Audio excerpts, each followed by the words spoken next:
નમસ્કાર, જય શ્રી કૃષ્ણ વિદ્યાર્થી મિત્રો. વિષય પર્યાવરણ, પાઠ નંબર 18. હવે અમે ક્યાં જઈએ ના લેક્ચર નંબર 2માં આપ સૌનું સ્વાગત છે. મિત્રો, આપણે લેક્ચર નંબર 1માં પાઠની સમજૂતીની શરૂઆત કરેલી, જેમાં આપણે હવે અમે ક્યાં જઈએ એટલે કે કોઈ એક ગામ છે, એ ગામની અંદર જે લોકો રહે છે એ બધાને એ ગામ છોડી અને બીજા ગામમાં જવા માટેનું થાય છે.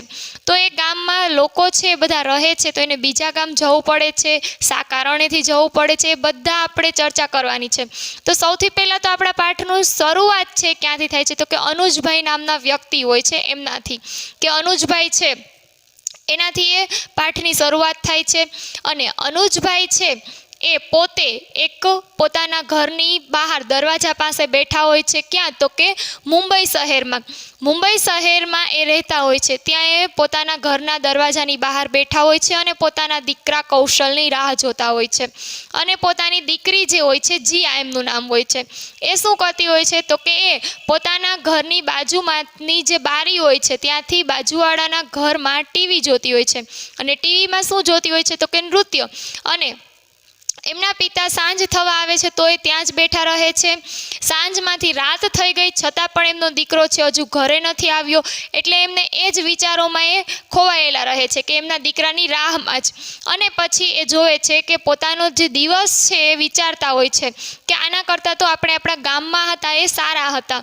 એને ત્યાંની વધારે યાદ આવે છે અને એ વિચારે છે કે પોતાનું જે ગામ છે એ કેટલું સારું હતું. બધા લોકો છે ત્યાં હળીમળીને રહેતા હતા, એકબીજાને ઓળખતા હતા, મદદરૂપ થતા હતા. જ્યારે અહીંયા એ જ્યાં શહેરમાં આવ્યા છે તો એ શહેરમાં તો એ કોઈને ઓળખતા પણ નથી. અને એનો દીકરો કૌશલ છે એ આખો દિવસ છે એ સાંજ થવા આવી હોય છે છતાં પણ ઘરે નથી આવતો, એટલે એને વધારે ચિંતા થતી હોય છે અને એ જ વિચારમાં ખોયેલા હોય છે. અને એ વિચારે છે કે દિવસ તો કામ કરવામાં પસાર થઈ જાય છે, પણ રાત્રિ છે એ સમય જતો નથી. એ સમય દરમિયાન શું થાય છે, તો કે એના જૂના જે દિવસો હોય છે એ એને યાદ આવે છે. જૂના દિવસો એટલે કે પોતે જ્યારે ગામમાં રહેતા હતા એ દિવસો એને યાદ આવે છે. આપણે આપણા પાઠમાં કયા કયા પોઈન્ટની સમજૂતી મેળવેલી હતી, તો કે અનુજભાઈ વિશે આપણે સમજૂતી મેળવી. પછી ગામથી શહેર તરફ પ્રયાણ એટલે કે ગામડાથી એ લોકો શહેરમાં જાય છે, એના શા માટે જવું પડે છે અને કયા કારણોસર જવું પડે છે, એ બધી સમજૂતી આપણે મેળવેલી હતી. એટલે કે એ લોકો ગામડામાંથી શહેરમાં જાય છે. એ ક્યાંથી આવ્યા હોય છે? સિંદુરી ગામમાંથી 2 વર્ષ પહેલાં સિંદુરી નામનું જે ગામડું હોય છે ત્યાંથી એ મુંબઈ આવ્યા હોય છે. એટલે કે મુંબઈ એ શહેરમાં આવીને વસે છે. પણ ખરેખર શું એ સિંદુરી ગામમાં જ પહેલેથી રહેતા હતા? ના, ખરેખર એ પહેલેથી સિંદુરી ગામમાં નહોતા રહેતા. પણ ક્યાં રહેતા હતા? તો કે એ પહેલેથી એક ખેડી ગામમાં રહેતા હતા. આપણે એની પણ ચર્ચા કરેલી હતી. કેમાં? તો કે જૂના દિવસોની યાદ. જ્યારે અનુજભાઈ પોતે બેઠા હોય છે ત્યારે એને એ જૂના દિવસોની યાદ આવી જાય છે. કયા જૂના દિવસો? તો કે એનું બાળપણ જ્યારે જે ગામમાં વીત્યું હોય છે એ દિવસો. એનો જન્મ પણ ખેડી ગામમાં જ થયેલો હતો. ખેડી નામનું જે ગામ હોય છે નદીને કિનારે જ્યાં આવેલું હોય છે, એક નદી પાસે. અને એ પોતાના દિવસો જૂના યાદ કરે છે તો એને યાદ આવે છે કે એ પોતાનો જન્મ પણ ત્યાં થયો હોય છે, પોતાના જે વડીલો છે એ ત્યાં રહેલા હોય છે, એની પેઢી છે કેટલા સમયથી ત્યાં રહેતી હોય છે. અને બધા લોકો છે ગામડામાં એક પરિવારની જેમ રહેતા હતા. અને એના વડીલો પાસેથી એમને ઘણું બધું શીખવા મળતું હતું. કે વડીલો છે એ લોકો ખેતી કરતા, એ સિવાય એ જંગલમાં જે પક્ષીઓ હોય છે એને ઓળખવા કઈ રીતે, એના અવાજથી કઈ રીતે એને ઓળખવા, અને નદીમાં જે પાણી જતું હોય છે એમાંથી માછલા કેમ પકડવા, આવું બધું પણ એને શીખવા મળતું હતું એના વડીલો પાસેથી. અને જે પક્ષીઓના અવાજ અલગ અલગ જંગલમાંથી સંભળાતા હોય છે તો એ પક્ષીઓને કઈ રીતે ઓળખવા, એના અવાજ ઉપરથી આપણે ઓળખી શકીએ. આપણે કોયલ હોય તો આપણને કંઈ કોયલ દેખાતી નથી, પણ ધારો કે તમને કોઈ વૃક્ષમાંથી અવાજ આવે છે કોઈ પક્ષીનો, તો એ અવાજ આવે છે એના ઉપરથી તમે કહી શકશો કે આ વૃક્ષ ઉપર કોયલ છે એ બોલે છે. તમને કોયલ છે એ વૃક્ષમાં દેખાતી નથી, પરંતુ તેના અવાજ ઉપરથી તમે એને ઓળખી જાઓ છો. એ જ રીતે એ જે અનુજભાઈ છે, એટલે કે અનુજ જ્યારે નાનો હોય છે ત્યારની વાત છે, ત્યારે એ પોતે શું કરતો હોય છે તો કે પોતાના જે વડીલો છે એ પક્ષીઓના અવાજ ઉપરથી એને ઓળખવા શીખવાય છે અને એ સિવાય પણ પક્ષીઓના અવાજની નકલ કરતાં પણ શીખે છે. અને ગામના જે લોકો છે એ એમને એના વડીલો છે એને ઢોલ વગાડતા શીખવે છે. પછી વાંસની ટોપલીઓ, માટીના ઘડા, આ બધું કેમ બનાવવું, આ બધું પણ એને વડીલો પાસેથી શીખવા મળે છે. એ કહે છે કે અમે ગામમાં એક પરિવારની જેમ, ગામ તો એક જ હતું, એ ગામમાં અમે પરિવારની જેમ રહેતા હતા. એટલે કે ગામડામાં લોકો બધા ઘર અલગ અલગ હોય છે લોકોના, પરંતુ બધા લોકો એક પરિવારની જેમ રહે છે. જેમ આપણે કેમ એક પરિવારમાં બધા સંપીને હળીમળીને રહેતા હોય, એ રીતે આખું ગામ હળીમળીને રહે છે અને એકબીજાને ગમે ત્યારે મદદ કરવા માટે તૈયાર જ હોય છે. અને વડીલો છે એ શું કરતા તો કે વડીલો છે એ ગામમાં એકબીજાના લગ્ન ગોઠવતા, એ સિવાય પણ કોઈ એવા ઝઘડા થયા હોય તો એનો ઉકેલ લાવતા. આ રીતે દરેક કામ છે વડીલો કરતા હતા. ધીમે ધીમે શું થાય છે તો કે અનુજ છે એ મોટો થઈ જાય છે. પછી એ એકદમ ખડતલ શરીર થઈ જાય છે, એનું યુવાન થઈ જાય છે. તો એ ખેતીમાં મદદ કરાવે છે એના પિતાની અને પોતે ખેતી કામ કરવા લાગે છે. એ સિવાય પણ એના મિત્રો સાથે એ પોતાની જે ગામની બાજુમાં એક મોટી નદી આવેલી હોય છે એ નદીમાંથી માછલા પકડતો, અને એ સિવાય પણ માછલા તો પકડતો, એ સિવાય જંગલમાંથી અમુક પ્રકારની વનસ્પતિઓમાંથી ફળ, અમુક પ્રકારના ઔષધિઓ, લાકડાઓ ભેગું કરી અને પછી મિત્રો સાથે નગરમાં એટલે કે જે શહેર હોય છે એમાં વેચી આવતા અને એમાંથી પૈસા કમાતા. આ રીતે પોતે ખૂબ શાંતિથી ત્યાં ખેડી ગામમાં જીવન જીવતા હતા. પણ અચાનક જ એવું શું બને છે કે જેના કારણે એને ખેડી ગામ છોડવું પડે છે. હવે એ મુંબઈમાં તો જાય છે, પણ મુંબઈ પહેલા એ ક્યાં ગયેલા હોય છે? સિંદુરી ગામમાં. હવે સિંદુરી ગામ છે એ ખેડી ગામ છોડી અને ક્યાં જતા હોય છે? જતા રહ્યા હોય છે સિંદુરી ગામ. અને પછી એ સિંદુરી ગામ છોડી અને મુંબઈમાં આવીને વસે છે. હવે મુંબઈમાં આવીને વસે છે તો ત્યાં તો ખૂબ જ એને મોટી ઇમારતો ને એવું જ બધું હોય છે, કામ તો મળી જાય છે. એના કોઈ દૂરના સગા હોય છે, એની મદદથી એને શું કામ મળે છે તો કે માછલા પકડવાની જે જાળી હોય છે એ જે જાળી ફાટી ગઈ હોય એને સરખી કરવા માટેનું એને કામ મળે છે. અને એમાં પણ એ માત્ર થોડા એવા પૈસા કમાતા, એ પૂરતા નહોતા એના માટે થોડા વધારે પૈસાની જરૂર હતી એને. કે શું પૈસાની? કારણ કે એને પોતાના છોકરા છે એને શાળામાં ભણવા માટે ફીની જરૂર પડે, ઘરમાં ખાવા પીવાની વસ્તુ, અને પાછું એક તો અલગ કે શહેરમાં આવી અને એને પાણી પણ ખરીદવું પડતું હતું. એ ઉપરાંત ઘરનું ભાડું, વીજળીનું બિલ, આ બધા પૈસા છે એને એના માટે કમાવા પડતા હતા. પરંતુ એને જે પૈસા મળતા હતા એના માટે પૂરતા ન હતા. આટલો પાઠ છે આપણે સમજૂતી મેળવી હતી કે એને બધા દિવસો એને યાદ આવે છે. હવે એને આગળ એના ગામમાં શું યાદ આવે છે અને એના ગામ એને શા માટે છોડવું પડ્યું હોય છે એ એને યાદ આવે છે. તો આપણો પછીનો પોઈન્ટ છે નદીની પાર. એટલે કે નદીની પાર હવે શું થાય છે, એટલે એને ગામ શા માટે છોડવું પડ્યું હોય છે, એ ખેડી ગામ છે એને કઈ રીતે છોડવું પડ્યું એ આપણે હવે સમજશું. તો હવે આપણે જોઈએ કે એક દિવસ ખેડી ગામના લોકોએ સાંભળ્યું. ખેડી ગામ એટલે કે જ્યાં અનુજ છે એનો જન્મ થયો હતો, ત્યાં એ મોટો થયો, એ ગામની વાત કરવામાં આવી છે. એ શું થાય છે તો કે ગામના દરેક લોકો છે સાંભળે છે કે નદીની પર, નદી જે હોય છે એના ગામની બાજુમાં એક નદી આવેલી હોય છે, એ નદી પર ખૂબ જ મોટો બંધ બંધાવાનો છે. આવું ગામના લોકો સાંભળે છે. હવે ખૂબ જ મોટો બંધ બંધાવવાનો એટલે કે નદીના પાણીનો સંગ્રહ છે એ કરવા માટે ત્યાં બંધ બંધાવવામાં આવે છે. આપણે જોતા હોય કે ચેક ડેમ ને એવું બધું બાંધવામાં આવે છે. આપણા જોઈએ કે ગુજરાતની સૌથી મોટી જે સરદાર સરોવર યોજના છે ત્યાં ઘણું બધું નર્મદા નદી ઉપર બાંધવામાં આવ્યો છે. તો ત્યાં ઘણું બધું પાણી છે સંગ્રહ થાય છે અને એના કારણે ઘણા બીજા આજુબાજુના રાજ્યને પણ પાણી મળી રહે છે જે પહેલાં નહોતું મળતું. તો આવી રીતે આ નદી છે એનો પાણીનો વધારે સંગ્રહ થાય એના માટે ત્યાં એક બંધ બાંધવામાં આવે છે.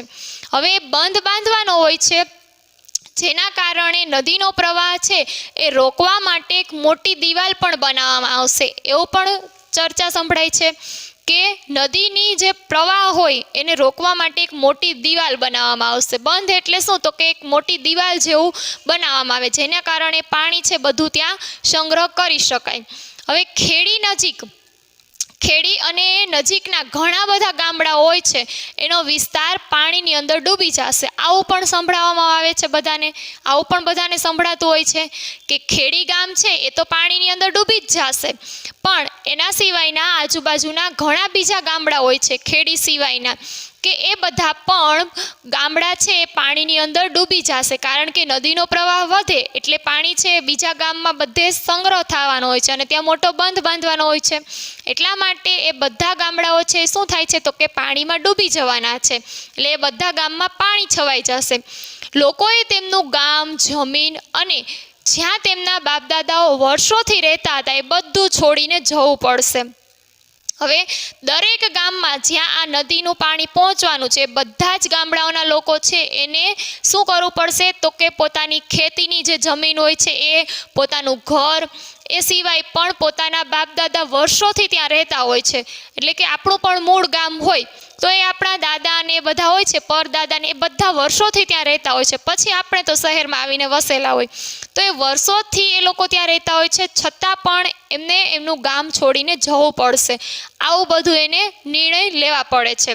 શા કારણે તો કે માત્ર ને માત્ર નદી છે એના ઉપર એક મોટો બંધ બાંધવાનો છે, એના કારણે એ લોકોને પોતાનું ગામ છોડવું પડશે. હવે તો આપણને બધાને સમજાઈ ગયું કે આપણા પાઠમાં હવે અમે ક્યાં જઈએ એ શા માટે કીધેલું છે, કારણ કે એનું ગામ એ લોકોને છોડવું પડે છે.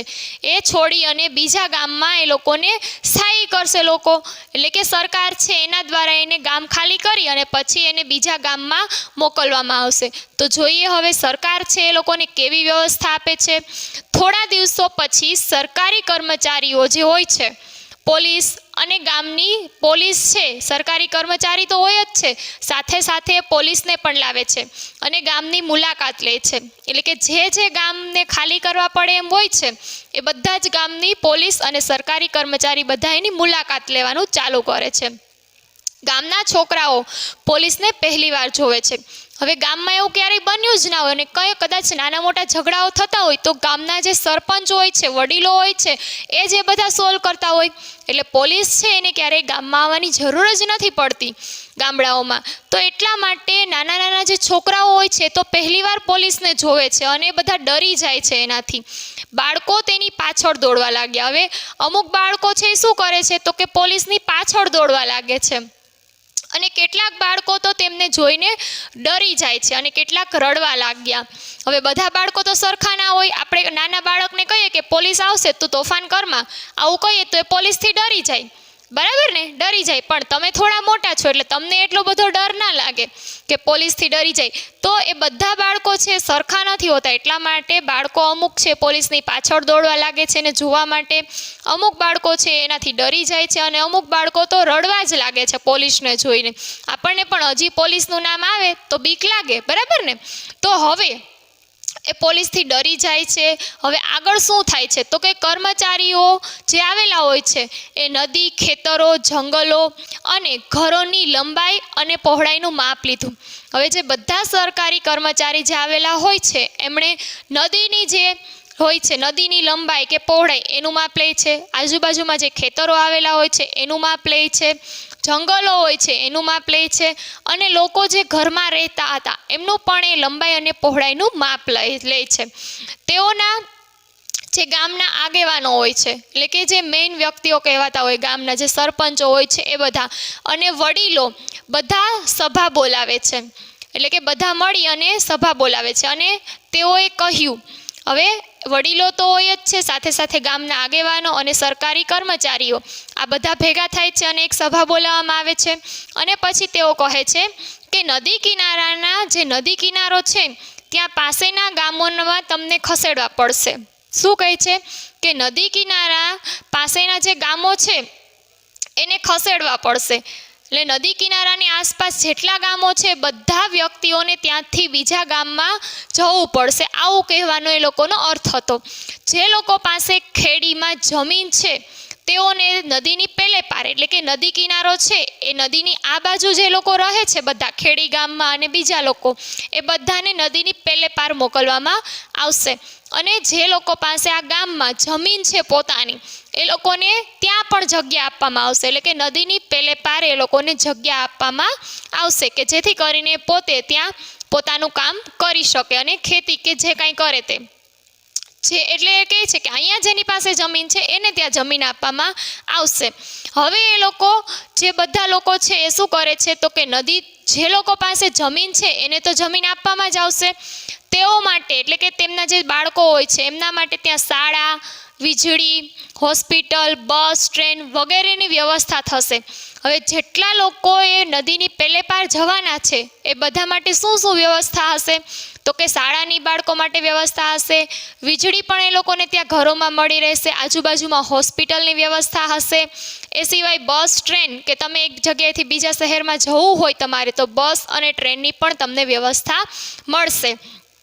તેઓ પાસે તે બધું હશે. તેઓએ જે ખેડી ગામમાં માત્ર સ્વપ્નમાં જ વિચાર્યું હતું, એટલે કે સ્વપ્નમાં પણ નહોતું. ખેડી ગામમાં એ લોકોને ક્યારેય આવું ના મળત. એ માત્ર એ લોકોએ સ્વપ્નમાં પણ વિચાર્યું નહોતું કે ક્યારેય એને જિંદગીમાં આવું બધું પણ મળી રહેશે.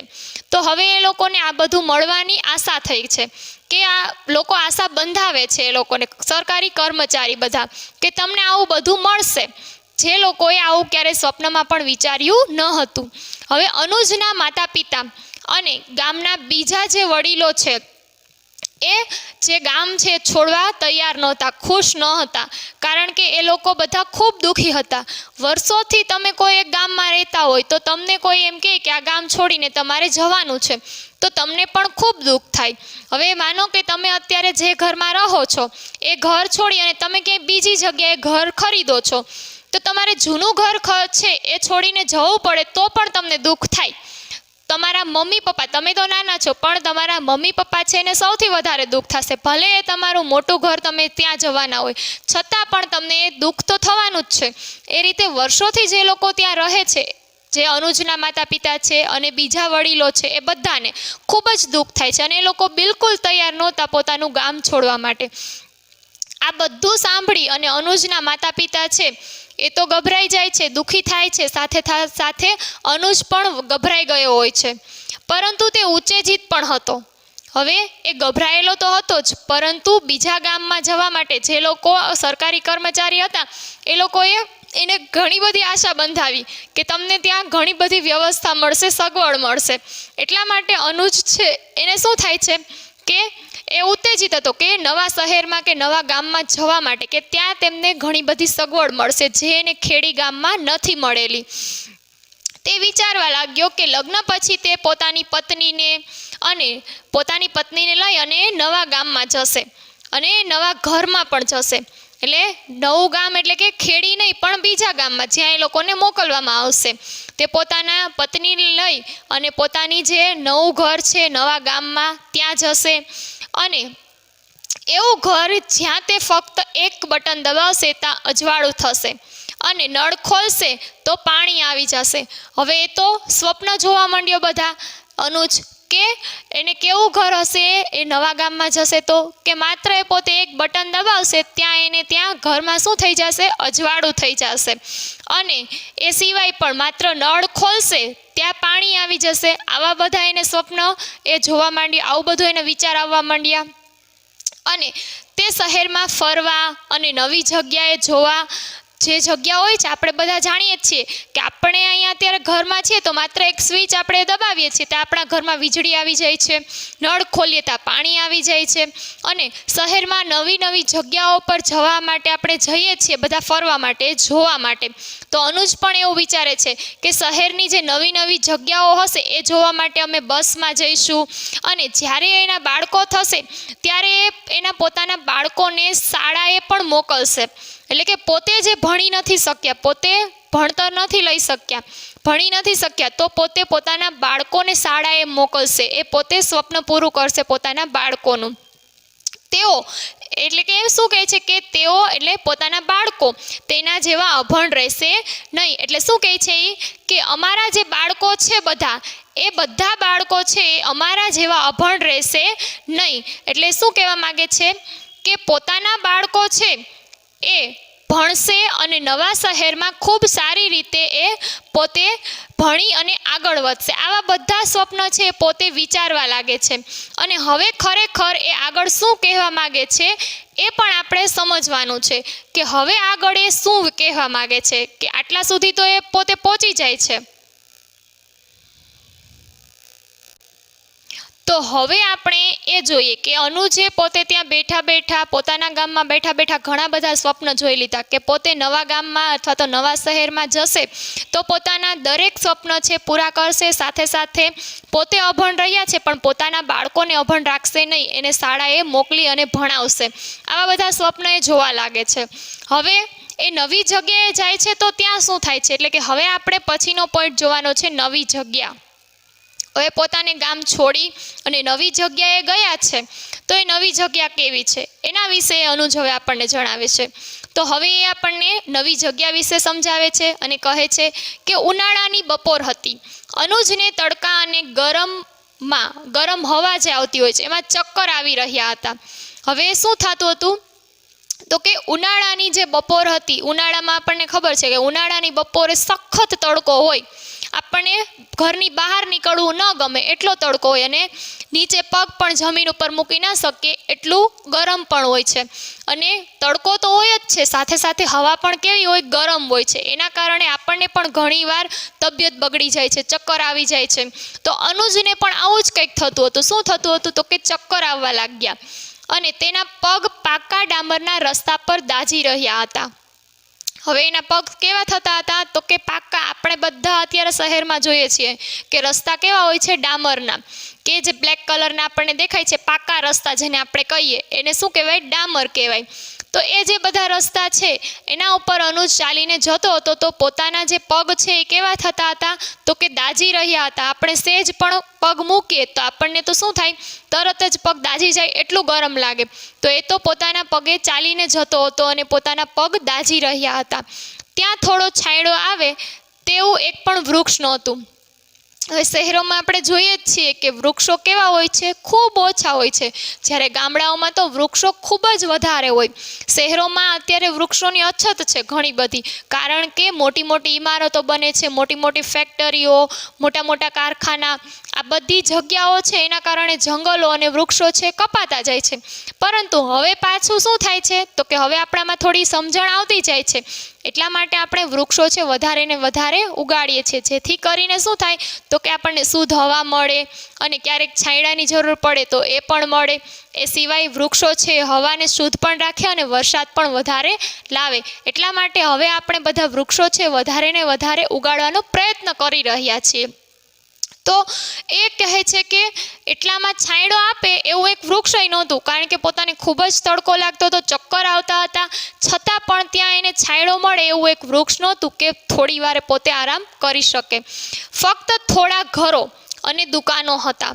હવે શું હતું, વૃક્ષ તો એક દેખાતું જ નહોતું, માત્ર ને માત્ર થોડા એવા ઘરો હતા અને થોડી એવી દુકાનો હતી કે જ્યાં લોકો પોતાની વસ્તુ લેવા, જરૂરિયાતની વસ્તુ મેળવી શકે એવી દુકાનો. અનુજ દવા ખરીદ્યા પછી, હવે અનુજને દવા લેવાની શા માટે જરૂર પડી, કારણ કે પોતાનું જે શરીર છે કેવું થતું હતું, એને ચક્કર આવતા હતા, તબિયત છે થોડી બગડતી હતી, એટલા માટે એને ચક્કર આવતા હતા. એટલે શું થાય છે તો કે પોતે દવા ખરીદવા જાય છે. પોતે દવા ખરીદી અને ફરીથી પોતાના રસ્તે પાછો જાય છે. એટલે પોતાના રસ્તે જાય છે એટલે કે પોતાના ઘર તરફ જવા લાગ્યો. તેની પીઠ પર એક જૂનું ટાયર હતું. હવે આપણી ટેક્સ્ટ બુકમાં આ ચિત્ર આપ્યું છે, તમે જોજો, બધા પાઠનું વાંચન તો કરજો જ, સાથે સાથે એ ટેક્સ્ટ બુકનું ચિત્ર છે એ પણ તમે જોજો. તો હવે અનુજને એક જૂના ટાયરની શા માટે જરૂર પડી, એની પીઠ ઉપર એક જૂનું ટાયર હોય છે. તો એ જોવે છે કે ટાયરની શું જરૂર પડે છે, તો કે કહે છે કે આ દિવસોમાં તેના ઘરે જે ચૂલો હોય છે એ રબરના ટાયરના જે નાના નાના ટુકડા હોય છે એનાથી સળગાવવો પડે છે. હવે એને કેવા દિવસો છે એ આવી ગયા એની પાસે, કે જે દિવસો એ ખેડી ગામમાં જેટલા સરસ રીતે રહેતા, શાંતિથી એ રહેતા જે ગામમાં, અને અત્યારે એ બીજા ગામમાં આવ્યા છે તો એને કેવા દિવસો ભોગવવાનો દિવસ આવી ગયો. તો ટાયર છે જે જૂનું, એનાથી શું કરતા તો કે તેનો જે ચૂલો હોય એ આ રબરથી એ સળગાવતા, એના ટુકડા કરી નાખે નાના નાના, અને પછી એ ચૂલો છે એ આ રબરના જે ટાયરના ટુકડા હોય છે એનાથી એ સળગાવે છે, કારણ કે તે ઝડપથી આગ લઈ લે છે. રબરનું ટુકડું તમે સળગાવો તો એ ઝડપથી સળગી જાય છે અને બળતણનું લાકડું છે એ પણ બચી જાય છે. હવે પોતાની પાસે બળતણના લાકડા લેવાય એટલા પૈસા ન હતા પૂરતા, એટલે બળતણનું લાકડું છે એના માટેના પૈસા પણ બચી જાય, અને બળતણનું લાકડું પણ બચી જાય એટલા માટે શું કરતો હતો કે ટાયર છે લઈ આવે અને એને સળગાવી અને પછી ચૂલા ઉપર પોતાની રસોઈ કે જે કાંઈ બનાવે એ બનાવતા. પરંતુ ટાયરના સળગાવવાથી આવતી ગંધ અને ધુમાડો ભયંકર હોય છે. હવે ઘણીવાર આપણે પણ જોતા હોય કે આપણને આજુબાજુમાં ક્યાંય ટાયર સળગતું હોય એવી વાસ આવે, એની ગંધ છે તરત જ ફેલાઈ જાય. હવે એ ગંધ છે એના કારણે આપણને ખબર પડી જાય કે આ ટાયરની જ ગંધ આવે છે, અને ધુમાડો છે એકદમ કાળો નીકળતો હોય અને ખૂબ જ એ ભયંકર તમારા ગળામાં એ જાય, એ ગળામાં ધુમાડો જાય તો તમને પણ ખૂબ નુકસાન કરે. તો શું ખરેખર અનુજને પણ આવા ઘણા બધા પ્રશ્નો છે, આવી ઘણી બધી મુશ્કેલીઓ છે સહન પણ કરવી પડે છે, અને આ ધુમાડો છે એને પણ નુકસાન કરે છે. આપણને નુકસાન કરે છે તો એ જ રીતે એની ગંધ છે એ શ્વાસમાં જશે, એનો ધુમાડો શ્વાસમાં જશે તો એને પણ નુકસાન કરવાનું છે. હવે એ આ નવા સિંદુરી ગામમાં આવેલા હોય છે. હવે ક્યાં હોય છે? પોતાના ખેડી ગામમાંથી નવા સિંદુરી ગામમાં આવેલા હોય છે. હવે આ સિંદુરી ગામ જે હોય છે એ ગામમાં એ કઈ રીતે રહે છે, શું કરે છે ત્યાં આવીને, એ બધી ચર્ચા છે આપણે નેક્સ્ટ લેક્ચરમાં કરીશું. તો આજનો લેક્ચર છે જે સેકન્ડ લેક્ચર એ આપણે અહીંયા પૂર્ણ કરીએ છીએ. અસ્તુ, આભાર.